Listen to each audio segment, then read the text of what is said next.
everybody. Welcome back to Eggs the Podcast. Today's special guest is Curtis Sprouse. He's the CEO and president at Eureka Connect. How are you, Curtis? Welcome to the show. I'm doing well. Thanks for having me, Ryan. Appreciate the opportunity. Well, let's kind of just kick things off. We'll start at the beginning and talk a little bit about who you are and what you do. So I'm got a finance and accounting background. I've been in the sort of the healthcare sector my entire career now, which is, I hate to say it, approaching 39 years. But spent a lot of my time as a CFO and then eventually the CEO of healthcare startups after leaving public accounting. Ended up running a consulting firm for over 20 years that did third-party payer strategy for biopharma device.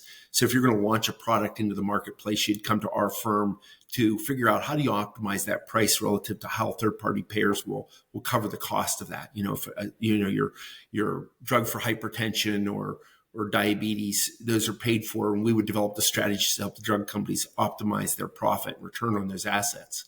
And then in 2009, I really got interested in this idea of translation. How do we take products from the market, from the academic institutions primarily, and get them into the marketplace? And again, the healthcare sector. And so I started a company, a behavioral science company, where my thinking was, we don't train innovative thinkers on how to lead. We put them in increased roles of responsibility, and we hope that they figure it out. And my idea and thinking was that you objectively identify where someone is and how do you move them forward on the continuum as a leader, as a contributor. And that if you're going to scale that, you had to have a process. And so we use validated instruments to do that at Eureka Connect and advancing leaders and their teams. And that's a primary part of what I do. That's about 70% of my day.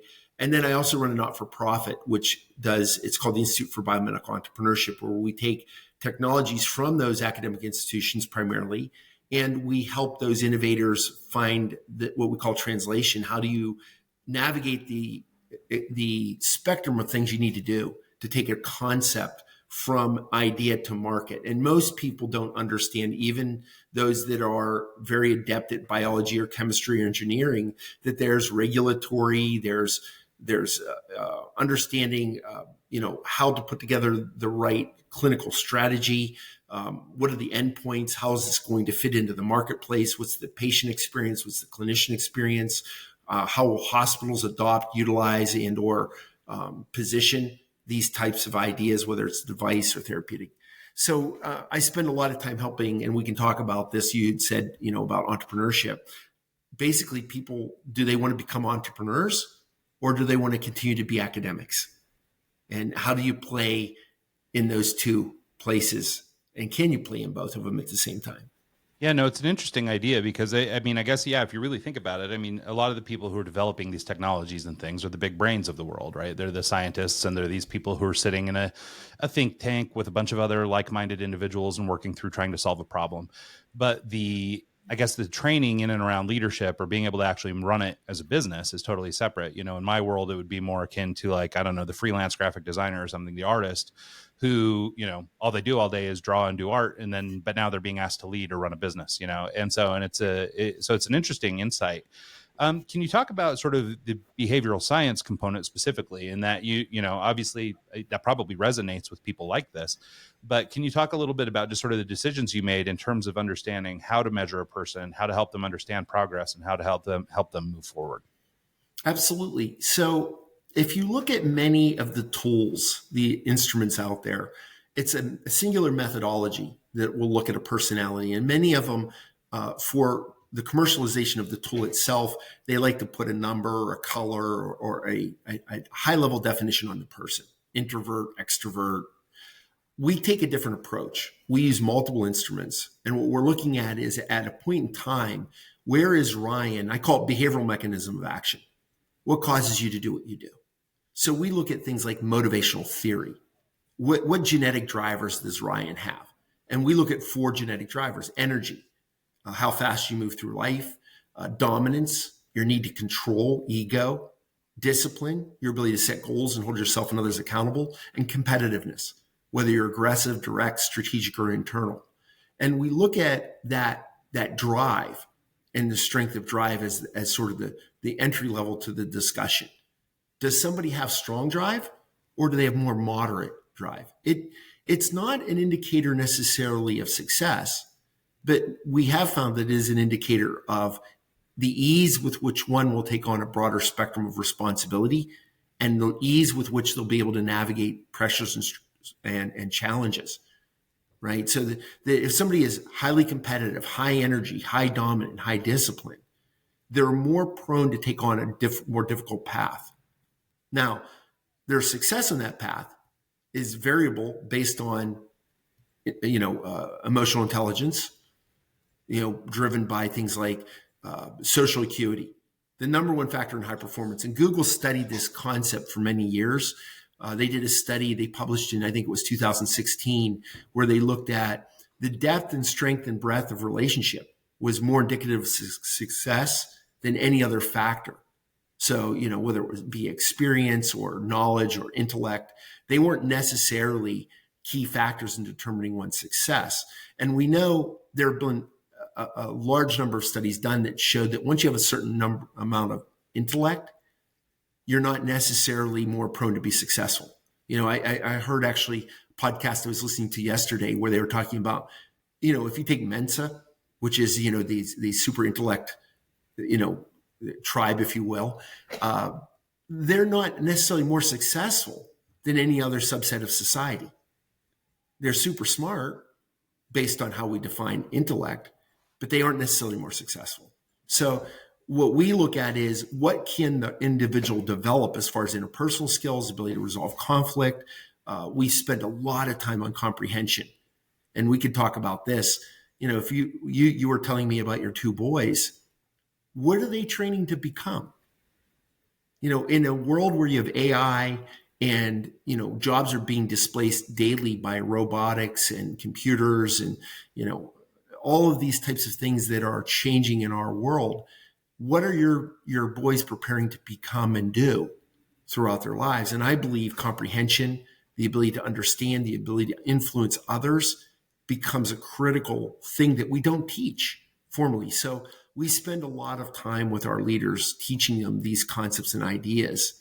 And that's how we sort of use the behavioral. So I can dive into it much more deeply, but I think that gives you a little taste for it. Yeah, no, I love that. And especially like in a world that is, I guess basically being threatened by AI. Like I guess it's a threat. I'm not sure, but a lot of people are afraid that AI is going to change things, for the worse. I think other people will recognize AI for the opportunities it can create and for the better. But I like those skills in particular you're talking about. Being able to build good relationships, being able to be agile and learn new things. Like all those skills are going to serve you no matter what happens. Even if AI is replacing, kind of, I don't know, let's call it just factory work or sort of, basic repetitive tasks. I don't know, maybe you need to be the guy that can operate the AI, or maybe you need to be the one that can repair the machine, or maybe you need to be the one that does whatever, like there will be new roles, like things will develop, like probably a lot less guys shoeing horses today than there were pre-car, but things changed and we adapted and we're okay, so I think that adaptability trait is a big deal. As you were talking about the genetic drivers, it occurred to me, I wonder, like, how much do you think can be taught versus how much is just sort of the way things are? And I think, especially you're dealing with a lot of high performers, academics, things like this, it seems like a lot of them could be capable of learning things if, again, sort of in the frame of just sort of academic, they could read the book and know all they need to know maybe.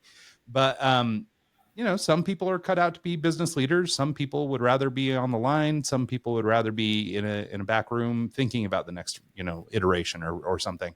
And not every one of them has to be a leader. And so what do you think in your experience, having dealt with a lot of these people, how much do genetic drivers determine what it is they do versus how much are they capable of doing, maybe even just by drawing attention to the fact that they have a predisposition in one way or another? Great. It's a great question. I think the genetics drive the way people engage in their life. Meaning, so I have high energy and I have high dominance and I have high competing. So I have a pretty strong personality, right? If we look at just my subset of people around me, my kids, not all of my children have the same strong drivers. But I would contend that hasn't made them any less successful. meaning they found a way to utilize the skills they've had and optimize on those. So what we find with really great leaders, Ryan, is that great leaders use all their talents all the time, not some of the time. So they use those important talents more often than the average person. And I don't think it matters what strength of drive one has if you're using your talents all the time. Some of the leaders that I work with that I really admire don't have high energy, in the 90th percentile and dominance in the 90th percentile and competing in the 90th percentile. They can be more moderate in those drivers. But if you look at things like social skills, the ability to build connections, goodwill, genuine care and compassion for others, communication, collaboration, compromise, and accommodation, they tend to be very, very balanced in those areas. So I think the thing for success is that people find balance. They understand how to navigate the world around them. I like to talk about, the 4 R's. You're responsible for your behavior. Think about this, Ryan. Have you ever met people that you just don't like from word go? Sure. And have you ever met people that you met them and they said a couple things to you and you just like, I really like this person? Yeah. Yeah, of course. Right. So what is it about that person that why it can be so different? They can have the same drive, but why is it that we like one so much and we dislike another equally? Right. So number one, people that are successful find a way to build that connection. Right. And so that's a big thing. Then you also have to be not only responsible for yourself, but you have to work in reality. Right. You have to strive to be right. Meaning, do you really understand what's going on around you? And you have to be relevant. And if you go back to what is right, my mom, when I was a little kid, always used to say, from a very early age, you knew if I told you no cookies before dinner, that it was wrong to go to the cookie jar and take a cookie. Mm-hmm. You knew right from wrong. At a very young age, you understood the principles. Okay, but I know I was listening to a podcast yesterday with Roman Yamplowski. I wrote down his name to remember it, right? And he's this security AI guy. And he was talking about the dangers of AI and how it could be detrimental to the survival of mankind, and that his paper that he published that has not been refuted by anybody to this point says that we will be destroyed by AI. Human beings will be destroyed by AI. It's almost 100% certain, less than 1% chance we survive it. And the host of the podcast said to him, well, what is it why don't these really brilliant people that are billionaires that are driving AI, why don't they do something about it? And it's because they're driving the AI because of the economics. He said, if somebody threw 100 million at me, I'd do whatever they want me to do, basically. $100 million, right? And so we've succumbed to this fascination with this thing, right?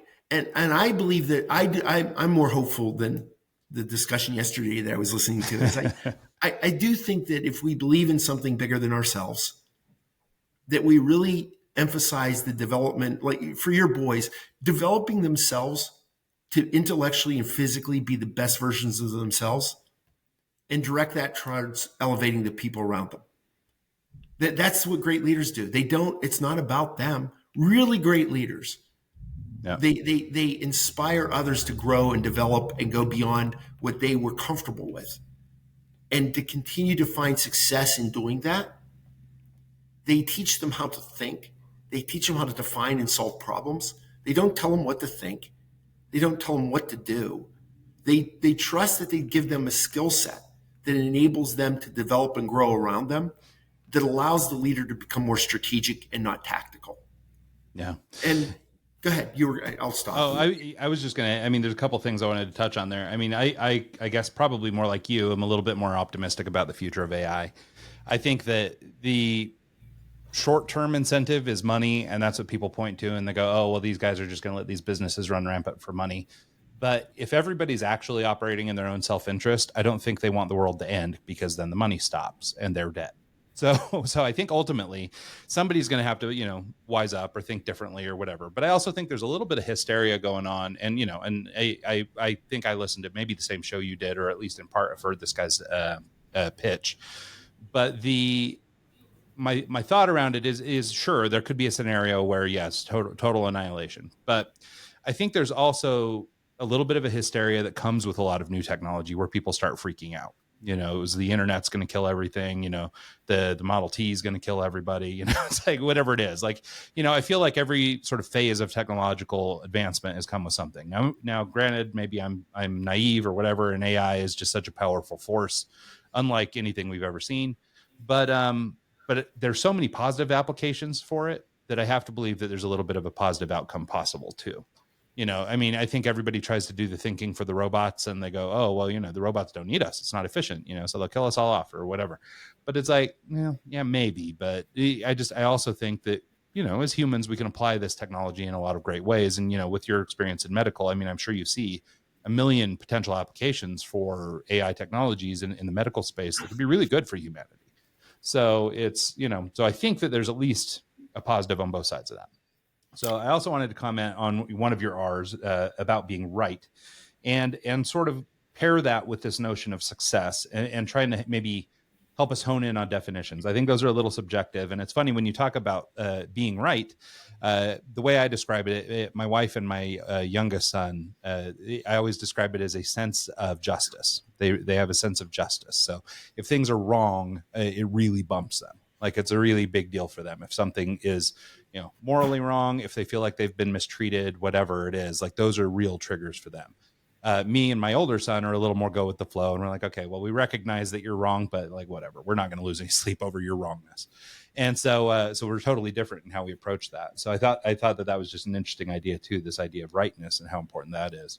But I wonder too, if maybe just to kind of keep that conversation going and talking about these different elements, can we talk about sort of, I guess, what we've been calling so far genetic drivers, things that are built into you because it's the way you are, versus maybe behavioral drivers. So like I count myself sort of a victim of this. Like, I think genetically I'm as capable of doing anything as I want to do, but behaviorally I think I do some things that are, reminiscent of my upbringing, or have stopped me from getting to the next level because I think in a certain way based on the way that I've always thought, or something like that. I don't think it's a genetic issue. Like, I don't think, maybe I'm missing some hormone or a chromosome or something that's keeping me from making the right call.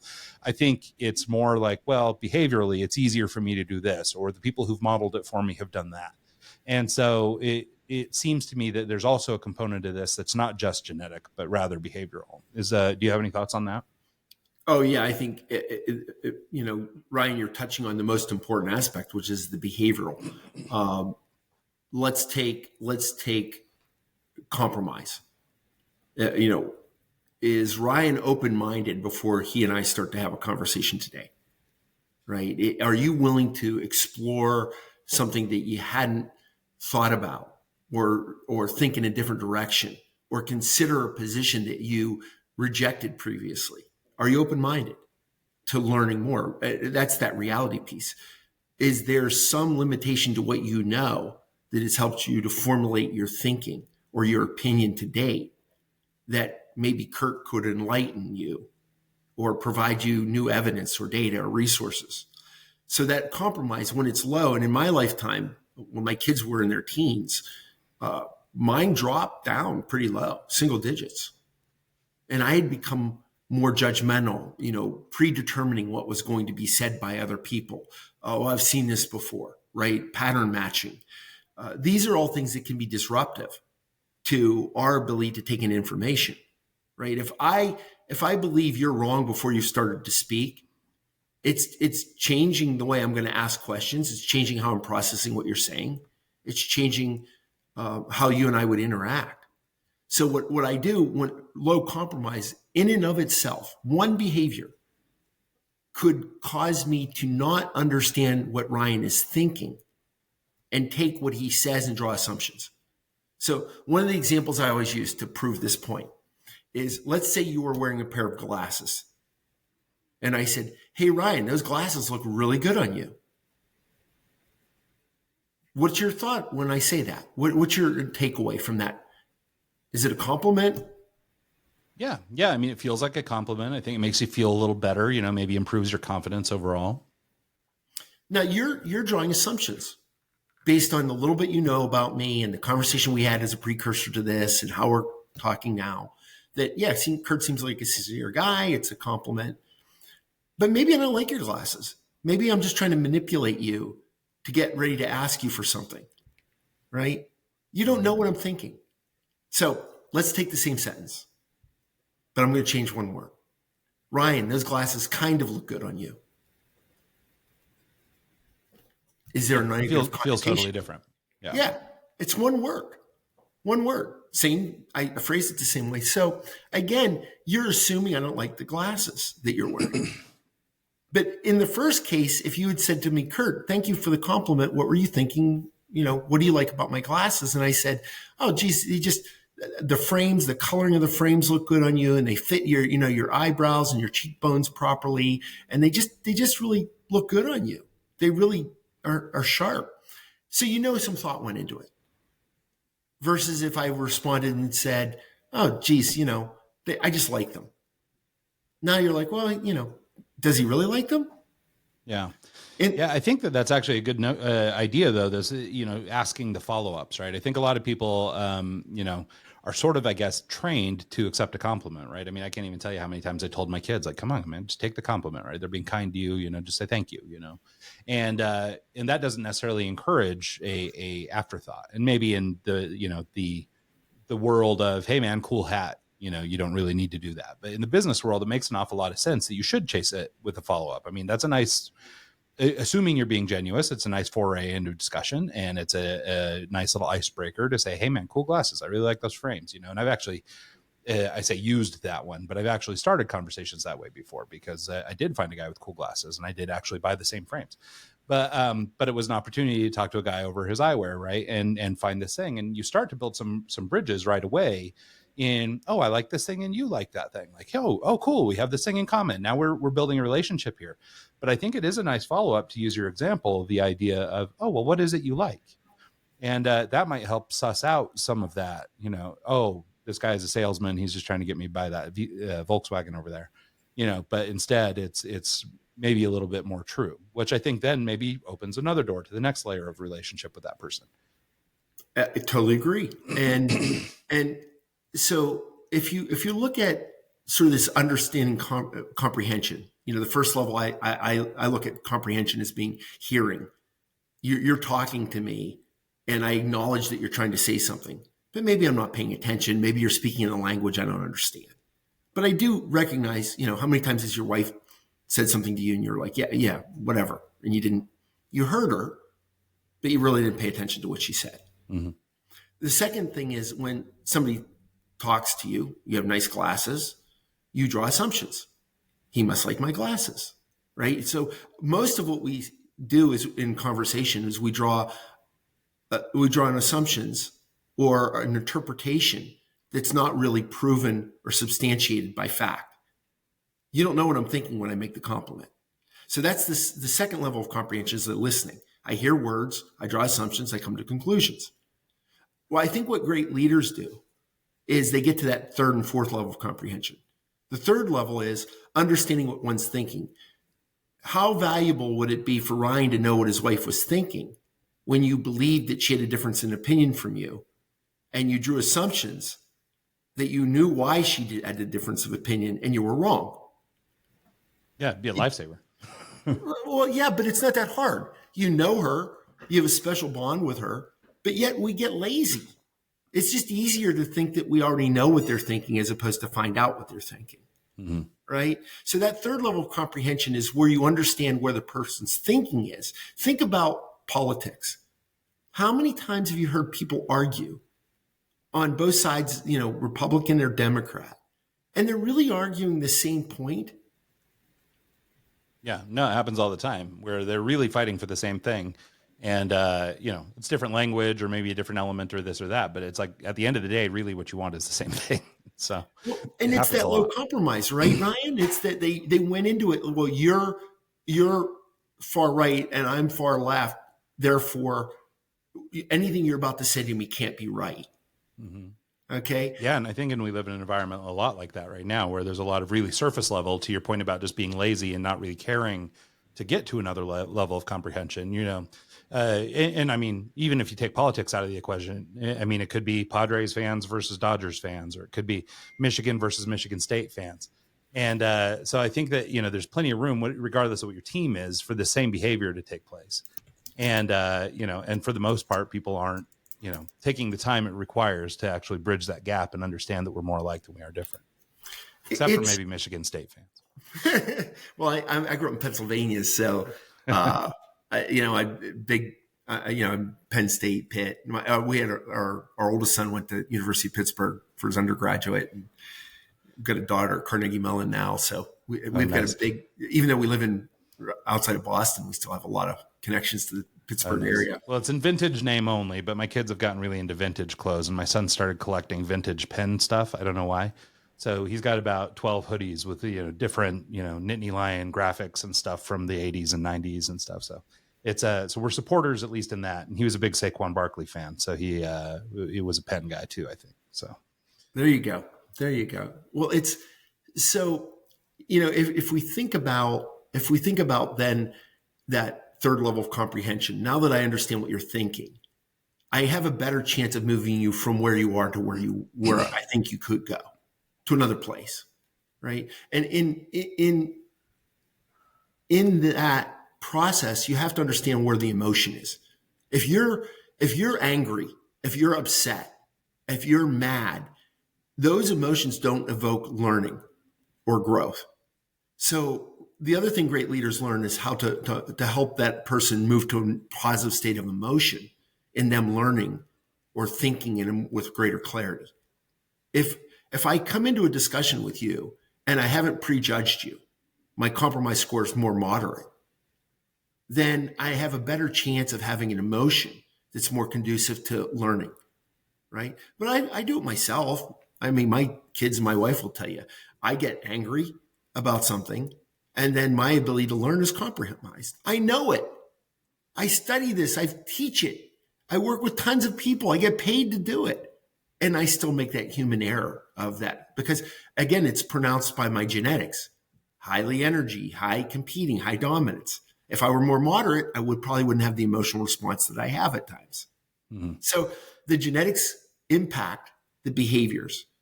And then that fourth level of comprehension, Ryan, is where I get you to freely go down another path of thought that you hadn't considered or anticipated, and you do it without fighting it. And this is where you really get special teams or leaders or organizations, is where people are willing to explore the unknown and show curiosity and readjust what they believe to be reality based on bringing in more information and more knowledge. And I think this is what AI will help us to inform, that the information will be more readily available. I think once we get through sort of all the fake bots and stuff, and we find ways to get back to where a real human being has said something and it's supported by real data and real fact, I think it'll allow people that are better prepared to be better judges of what to do with that knowledge and how to get others to take action on that knowledge. But I think we're at this weird place right now where there's just an overwhelming amount of information. Much of it is fabricated or false or misleading or produced for a purpose of influencing us. And I believe that the AI, if used properly, will help us to better understand what reality is. Reality is tricky, right? Reality is tricky because it's all based on what you know and when you knew it. Yeah. And that doesn't mean you knew everything you needed to know when you needed to know it.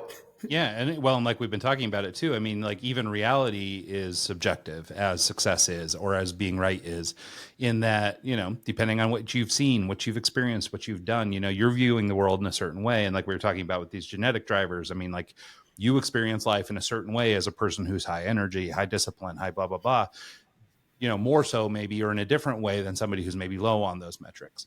And so, so even all the way down to what is reality is very subjective. So it's kind of an interesting thought to think that, we're all trying to drive towards a common mean, but maybe our common mean isn't actually the same. And so it's kind of an interesting thought. So I wanted to talk a little bit more about, or drive in more on success. And in part, this is sort of an entrepreneurial question.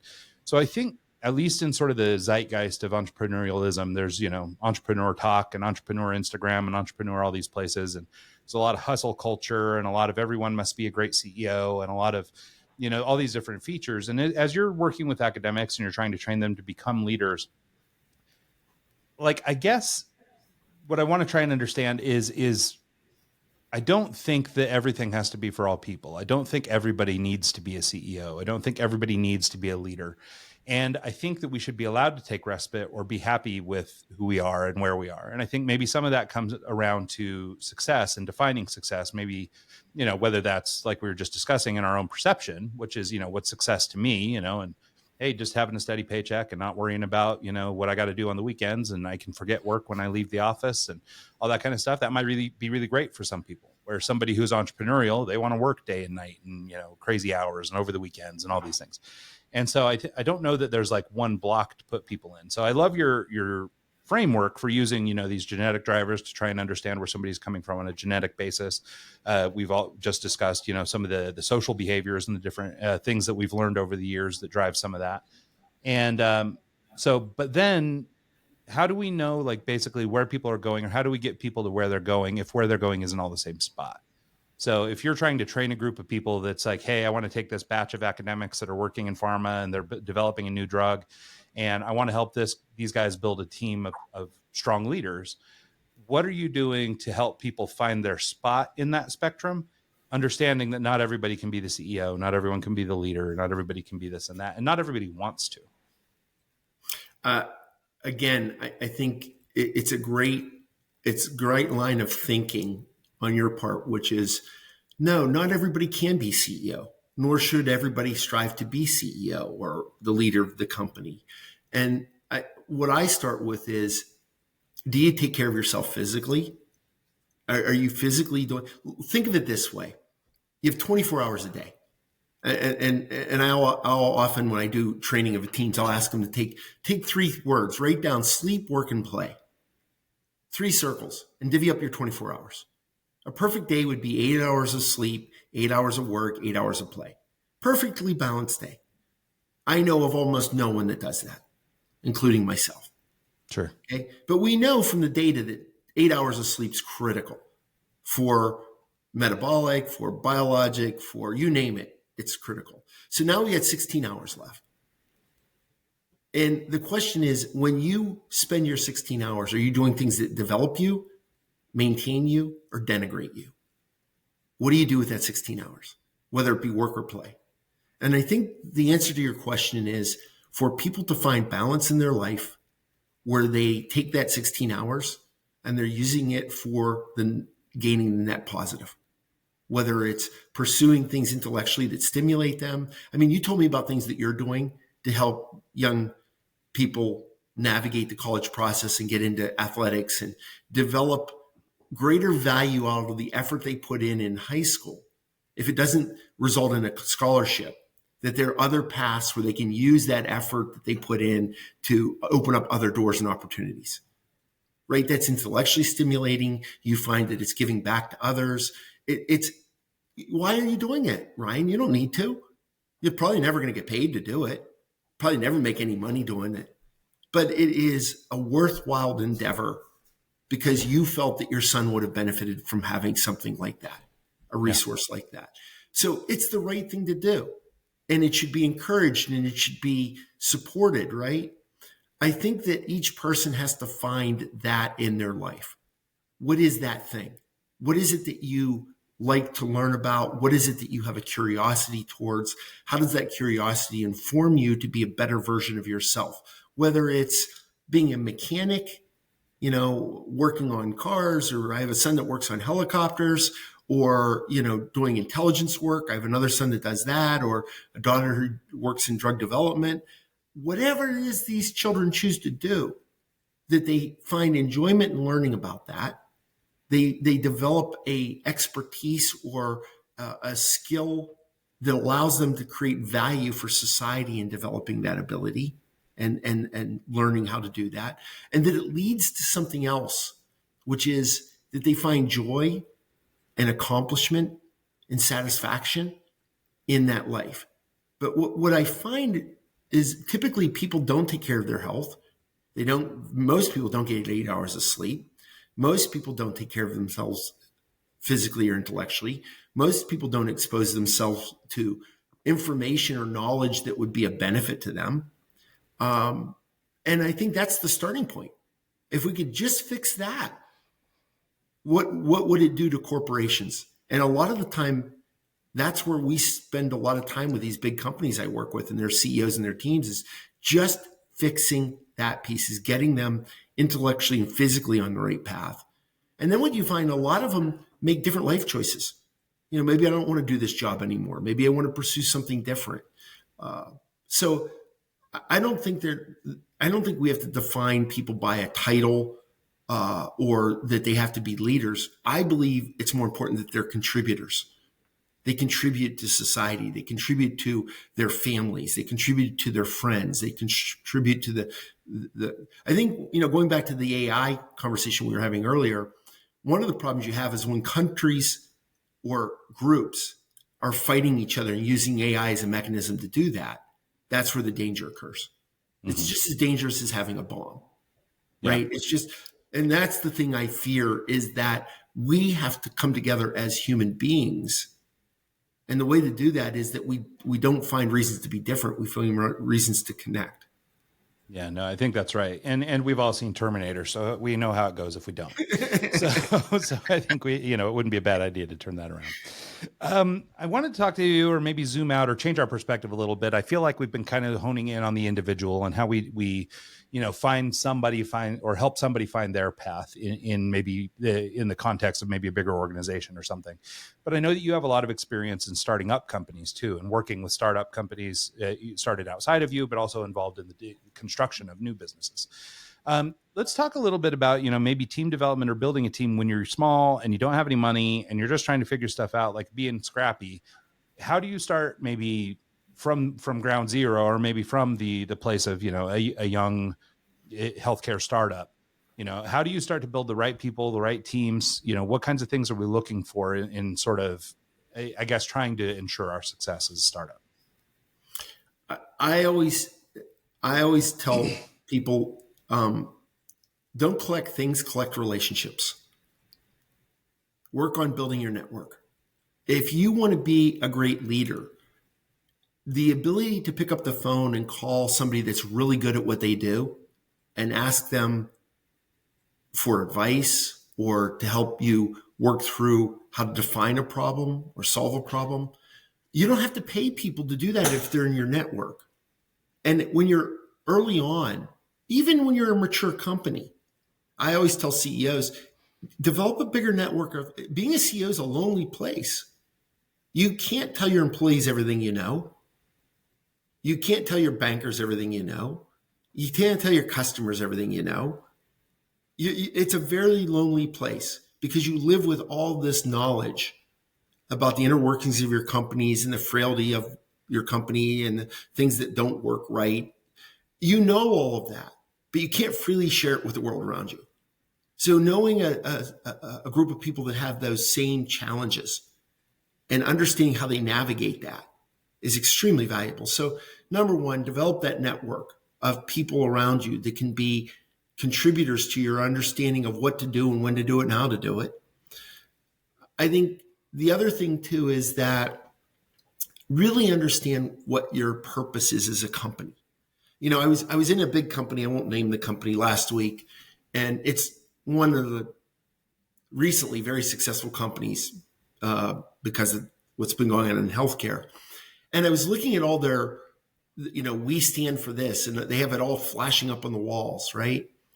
And I sat in the lobby waiting for my host to come get me for the better part of a half an hour.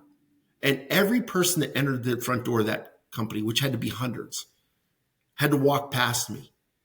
Do you know how many of them made eye contact with me? I'm guessing very few. Zero. Not one person. They had to swipe their card twice. They had to go through a metal detector. They had to do facial recognition, and they had to swipe their card a third time. And they were so consumed with that process. Not one person noticed me standing between 10 or 20 feet from me. What has happened that you walk past the person trying to make eye contact? I was trying to make eye contact, right? So here's a company that supposedly is very successful. I would contend that that success is fleeting because the people don't even see what's going on around them. Mm-hmm. And I think that's something that we have to address. So, there are so many things that are pretty simple that we could get right, Ryan. And I think it starts at home. I think it starts with, what are we developing our kids to become? What is it that we want for them? If I said to you, do you want your kids to be more successful than you? Yeah, of course. Okay, what is success? How would you define what that is? Yeah, well, and that's where it gets really tricky, right? Because like I might be able to say, oh, well, I need them to make a ton of money so they could put me in a good home one day. And, but what's success for them? I mean, I don't know. Maybe they don't want to do, maybe money isn't a big thing. Maybe they want to be really philanthropic, or maybe they want to, be volunteers, or, whatever it is. And so for me to impose for me to impose what level of success is to them, really isn't fair to them, for one, but it also, goes back to, I guess, more my motivations, or what are my things. And it, I guess, sort of deprives them of the ability to choose what is their success. And I think you see that a lot in parenting, where you've got, we have a lot of negative experiences with sort of what's called daddy ball, which is, the dad's the coach. And so his kid starts and blah, blah, blah, whether he's the right kid for it or not. This happens for a lot of things, sports, nepotism, whatever. Everybody can draw a parallel to an experience like that. But these children, and at least, and this is just my take, I mean, I don't know these kids or whatever, I can't say how they feel about it, but my take is, oh, well, you're doing this because your dad wants you to do this. It's not because you want to, or because it's your thing. And maybe it is your thing, or maybe this is how you have a good relationship with your dad, is by doing the thing he wants. But it feels like somebody outside of you is driving your success, or driving whatever it is that is, causing you to work. And this is something we've talked about a lot of times on the podcast, which is, how often are we chasing somebody else's dream versus chasing our own dream, right? And so, and with all these words that we keep using, like success and being right, and actually I want to dig in deeper on purpose with you, it's all well and good if you know what your purpose is, and if you feel what your purpose is right. But if you're the 9-year-old son of the football coach and he wants you to be the best quarterback, well, your purpose might be to be the best quarterback, but it might not be your purpose. That might be dad's purpose. And, and sometimes in these companies and stuff, like if we're going to try and tie it back to the example you were just giving, well, they may say that their purpose is, well, we want to build relationships with every human around us. And, in my mind, that's a quality that would be like, oh, well, okay, I will look up and I'll see that person in the lobby. And, maybe I won't say anything, but I'll give them a little nod, or at least acknowledge that there's a human being in my presence. And, but so maybe that's what you would think of as being this company's, ethos, or this is the thing that drives them, is this, interpersonal relationship thing. But maybe it's actually, dollars and cents, or maybe all these workers are feeling like they're in a spot where they've just got to be nose down and at work. When it's time to work, it's serious time. It's not people development time. It's not growth time. It's how am I going to hit my metrics for this quarter, or, whatever it is. And so, I feel like we spend a lot of time trying to stay up or trying to achieve. And I don't think it's always in our own best interest. I think a lot of times we're achieving for our boss, achieving for our dad, achieving for whomever. And sometimes we lose track of who we are. And, on the show, we talk about it in the context of, social media and things like this. You spend a lot of time chasing the yachts and the Lamborghinis because that's what so-and-so has on their Instagram profile. You don't really know that, well, he rented that for the day and did a photo shoot and blah, blah, blah, and whatever. But you're trying to live up to these ideals that humans are setting that have very little to do with what you think or what you really want. Maybe you're not even a Lamborghini guy. Maybe you're a Ferrari guy, so like, it's just like, but you spend a lot of time chasing things that aren't necessarily what's in your head, but rather things that have been put in your head. And I think that's too, just to tie everything back to our AI conversation. I think that that's where AI can go wrong too, is it makes it really easy to get access to information And the assumption is that information is accurate or is being helpful or is whatever. But there's plenty of room for, stuff to go awry or intentions to be misaligned or, whatever, where it's okay, well, I'm going to tell you this way and you're using me for quick access to this information. So you're not going to bother vetting it or being objective about it. Rather, you're going to just accept what I've told you. And whether I'm your boss or your dad or your whatever, you're going to act on those decisions. And it's not necessarily going to be your level for success, your level for purpose, your level for whatever. It's actually somebody else's thoughts. Well, I think that some of the things that you've covered there, purpose, mine's changed in my mind and what I do. My purpose early on was to get a good education and then get a good job and do well at that job and learn as much as you can. And then, early on I was running companies and I wanted those to be successful, and they were moderately successful. I wouldn't say they were major success, and there were plenty of failures within them. That's for sure.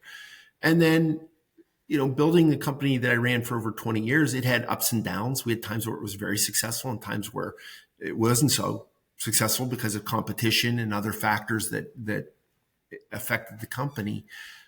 So I think you have to learn to find what it is that you're good at and what you enjoy doing. And that's a process. And I love what I do now, the behavioral stuff and working with companies and being on boards of companies. I love the spectrum of things I get to do and the people I get to work with. So that's a journey.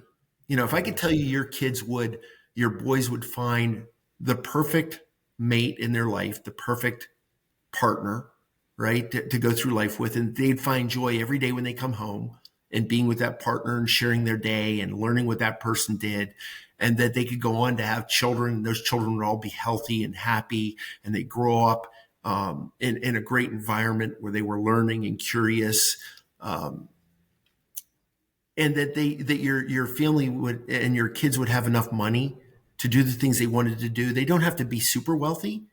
Maybe they don't have Lamborghinis or Ferraris or Porsches, but they have, they're comfortable. They have a lifestyle. Now that doesn't mean it couldn't be extraordinary, that maybe they do have those things. I'm not saying it's wrong or right to have them or not have them. But what I'm saying is that if they had joy every day in their life, you would vote for that every day over just wealth and being miserable. Mm-hmm. How many people that we read about every day that have extraordinary wealth? What was it P. Diddy or whatever? Yeah. How would you like to have his life? I'm sorry. No, I wouldn't trade it for all the money in the world. Yeah. Hard pass. Yeah, no, but I actually think it's a really good point that you bring up, because I think a lot of times, and I'm probably guilty of this too, but especially if you're reading business books or things like that, I think sometimes when you hear someone say, find your purpose, it feels static. And therefore it's really hard to do. Like, my God, what is my life's purpose? I have no idea. How would I ever know what's the thing I'm here designed to do? And so I like that you say it, in your own life. And I think it's a good indicator or a good thing for listeners to think of or keep in mind, which is that these things can evolve all the time, and that's okay. There isn't a right answer. There isn't a wrong answer. It's just, you do the thing and you'll evolve and you'll change and you'll grow. And the whole thing is evolutionary.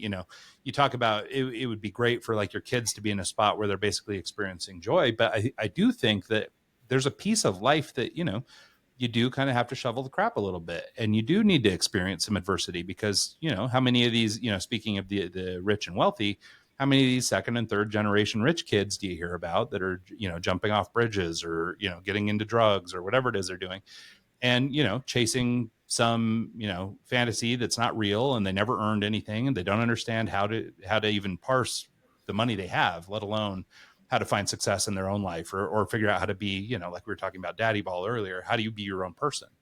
Mm-hmm. And so I think that, obviously money is not the solution. And I mean, hopefully your kids get a little adversity, but maybe not too much. I mean, you're not trying to break them, but at the same time, I think we all grow from a little bit of resistance, whether it's in the gym or it's, emotionally or mentally or whatever. I mean, I think you have to have people push back against you and challenge your ideas in order to sort of grow. And I think that this notion that your purpose can evolve and change, sometimes those little insights I think are really valuable for people to hear out loud, because I think a lot of times, especially if you're reading a book or something like that, it's really easy to get caught up in this notion that things are figured out and you're just the dummy that hasn't figured it out yet. And or at least, and maybe I'm projecting too much of my own experience here, but I do think sometimes, I read those books and I go, well, God, how do these people have all this figured out? Like, how'd they learn this? Like, I mean, and one of the things what we joke about, or we call on the podcast here, I mean, we're more than 400 episodes in, we've interviewed all these guys. We always joke about the 10-year overnight success. And what it is these people, they come on the show, they're now an established CEO, they're maybe in their 40s, 50s, 60s, and they've been in business 20 years, 30 years, and they're successful, and they're doing all the things that all these young entrepreneurs want. But they're discounting or not even seeing all the crap that got shoveled, or the failures, or the successes, or whatever along the way. It's just like, oh, okay, well, I see where you are now, and I want that. But most people don't, or struggle to see sort of the trajectory or the path that gets them there. And almost every CEO story is the same. It's, I'm in a good place now, but it's after my last 3 businesses failed, after I got audited by the IRS, after a divorce, after whatever, it's like, so everybody had the same stuff in their life, but they ended up in a decent spot, or they're in a decent spot today. But I think this idea of continuum, or things moving across time, I think is a good thing to keep in mind. Yeah, I think you're right that we, especially the younger generations, they believe that it's more, and because in some part they've been misled by the internet that these things are easily attained, and you just put up a podcast that's going to be successful. What is it? There's a fraction. I think I don't know what the number is, but I bet you it's single digits and low single digits of people that have podcasts and make money from the podcast, right? I know I'm not one of them, and I have a podcast.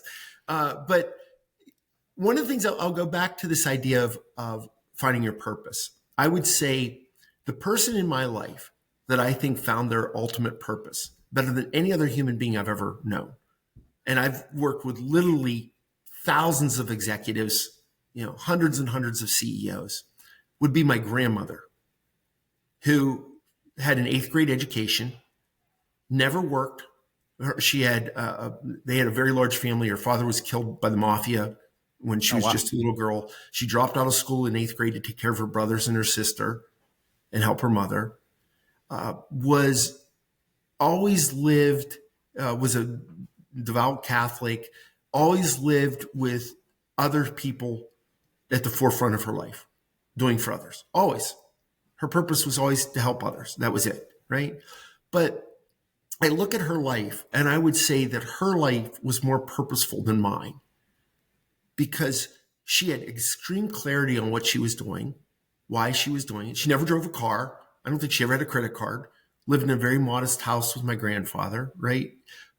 3 girls, son that died very early on, was, I think, not even 2 weeks old, passed away. So she had her share of adversity. One of my aunts is deaf. She had her adversity throughout her life, right? Buried a child, but yet had this extreme clarity on her purpose in her life.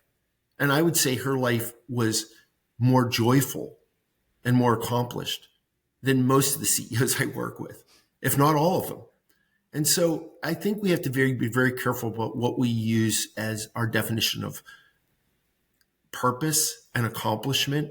And I think it's skewed very much by, as you said today, we do a lot because we're doing it in service for others. Our boss wants this done. It goes against what I believe in, but I need the job. I got kids in school. I can't afford not to do it. There are a lot of reasons why. Well, I don't know that my grandmother ever compromised in those ways in the way she led her life. So, well, it's an interesting example, because I think it's also good. I don't know, like a good example of just the range that people can have in life, and that there is no expectation that you uphold a certain level or that you behave a certain way. And, we do spend a lot of time, I think, deriving our meaning from other people, but the folks like your grandmother, who I guess maybe had the benefit of avoiding some of the noise. I think we hear a lot. We get infiltrated by news and press and podcasts and Instagram and, whatever. Like, I think there's a lot of voices in our head that aren't our own. And it used to be a much simpler life. And if you can really focus on the things that matter, I think it would be exactly the kind of things that you're talking about with your grandmother, and from like a societal level, I mean, that's probably about as base as it should be. Like, we really should all be just looking out for one another, and that should be that. And then if maybe you go up to the next level, you can focus in a little on your family or yourself, or whatever you need to do to move up the chain, I guess, in some of those regards. But like we've been kind of talking about, the more you put on yourself, or the more focused attention you're putting on yourself and your own career and your own drive, the further you get away from your grandmother's ideal, which is this, giving everything to everybody and being sort of selfless in that nature. And so I think finding that balance, especially for motivated entrepreneurs and business people, or even just people that have great ideas and they just want to give this idea to the world, it requires a lot of things that sort of in the in-between aren't maybe taking care of society. It's taking care of your need to raise money, or it's your need to find a manufacturer, or it's your need to do this and that, even if the outcome is good for everyone else. So I think it's good to identify purpose. And I think just demonstrating that with your grandmother as an example is a good way to show just sort of the range here, that the expectation isn't that everybody's a high-powered CEO.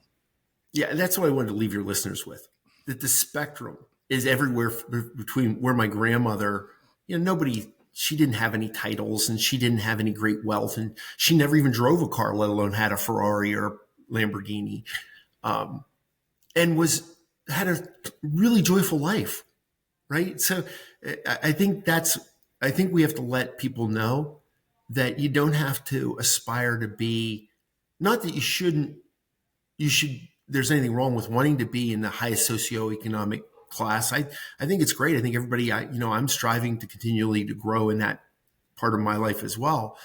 But I think I've learned to not compromise some of those other things, that I may have done more of that when I was younger. I did the grind for a long time, and I still work hard and I work a lot of hours, but I'm doing it with things that I really care about and I'm interested in, and that bring, not only that allow me to learn and grow, but it'll help me to help others to learn and grow. And that's I think a worthwhile pursuit from my perspective and in my life. Yeah, no, I think that's right. And I think that, more than anything, I think for young entrepreneurs especially, but for really all entrepreneurs, to just understand that it's okay. Like, whatever you're doing, it's okay. It does, as long as the purpose suits you, you're taking care of the people around you, any of the values that you hold high, as long as those things are being taken care of, however you get there is really okay. Like, whether that's as a high-powered CEO or as a homemaker or whatever, anything in between, it's not really about what you're doing. Everything's kind of okay. And you just need to do what's kind of true to you and what works for you. And I think that's okay. And I think sometimes people need permission to, back off the grind, or back off chasing the goal that was set by their father, or that voice in their head that they don't know who to attribute it to. And, and stop and take some time with themselves to assess what works for them and what they actually truly like. Well, I do think that with greater accomplishment comes greater responsibility.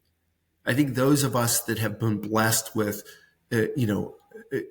economic security and accomplishment and financial security and accomplishment, I should say, and that we have been educated and had the opportunity to learn and grow and be in safe environments and be able to thrive and being encouraged. I do think that we have a greater responsibility to those that didn't have that good fortune. Let's just be honest about it. You and I were born in a place and at a time where we had an opportunity that others didn't have, right? Whether that's right or wrong or indifferent, it doesn't, to me, It's that I believe I have a greater responsibility because I have been given things and opportunity that others have not. So I think that's part of it too, that we have to help people understand that responsibility. And we see it, with some of the very successful people, we see it. And then with others, we don't see it at all. So everybody takes their different paths, right? Yep. No, you're not wrong. But I think that's a great spot to wrap it up. So Kurt, let's talk a little bit. Where can people track you down online if they want to learn more about your business, maybe hire you for consulting practice, or to maybe help them grow a successful team? Where can they learn more about you, get connected with you, and track you down? Yes. EurekaConnect.com is our website. My assistant, S. Reed, REED, at EurekaConnect.com is her email. And if you want to get on my schedule, she's going through Shauna Reed, SHANA. But sreed at EurekaConnect.com. And then ibeinc.org is my not-for-profit, where we help advance and translation of science and technology. Half of our participants come from industry, half come from academia. We've had 460 graduates of the program, and over 200 companies have been started or advanced through the IBE program. But if you are interested in entrepreneurship, it's a first-rate, graduate level program, 5-day crash program, but it's really a network. Ryan, what we really have created is a network of people that support the entrepreneur and entrepreneurial thinking. So Eureka Connect website and the IB website, both there's places where you can, ask for more information or contact us. But again, Shauna, either way could help you get a hold of me if you'd like to talk to me or learn more about what we're doing. And there's our podcast is on the Eureka website. You can see we don't do as many. We haven't done 400. I think we've probably got 20 some in the bag, Ryan. But if people want to learn more about what we're doing, would love to talk to you and chat a little bit more and provide more information. Yeah, that sounds great. Well, thank you so much, Kurt. That's been awesome. We learned a ton, and obviously there's more we could delve into, but I think we did a nice little primer on everything. So thank you for that. Well, Ryan, thank you so much for having me and giving me the opportunity to chat with you. I really enjoyed the conversation. Absolutely. And thanks so much to everybody who tunes into the show this week and every week. And we'll see you guys next time.